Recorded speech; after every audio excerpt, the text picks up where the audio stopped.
Rebecca Murray, Battlefield District. On February 14th, in the wee hours of the morning, quietly a library review committee was approved with a 4-3 vote, with Mr. Abuismail, who approves of book burning, made as its leader. On February 24th, I sent an email to all 7 members asking for the goals, scope, and makeup of the committee. Within 24 hours, Cole, Shelley, and Daniels responded that they couldn't answer because they were out of the loop. I heard from none of the others and sent another email. I finally received a brief non-answer from Mr. Twigg and Mr. Abuismail. Still no answers, nothing from the 2 women, Phelps or Gillespie. I had a phone call from Mr. Abuismail, cordial, but no answers. I deserve answers, we all do.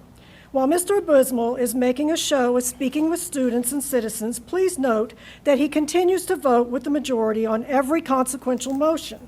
An example is the budget, too tired. The library committee, not too tired. Meeting after meeting is a display of arguing, bickering, and time wasting. Many, and I understand why, have called out all 7 members.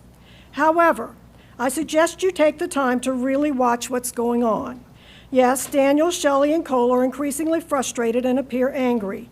I submit that's because they're trying to represent their districts and are constantly shut down, gavelled, and ignored. When they're talking, members of the majority interrupt, look away, get up, and have private conversations. When they have legitimate questions of Ms. Gillespie or Ms. Phelps, they're accused of harassing or attacking them. Frankly, I don't know what choice they have. They can continue to fight for our schools, or they can sit back and be beaten into submission by the other 4 members. I appreciate your perseverance, ladies. Chancellor, Salem, and Battlefield students and citizens have no representation unless they're friends with the majority.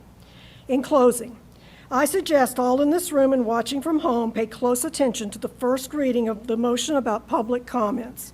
Will those on this board who exploded last year when their supporters were not allowed to speak during a special meeting still support everyone's right to speak now that they have a monopoly on all decisions?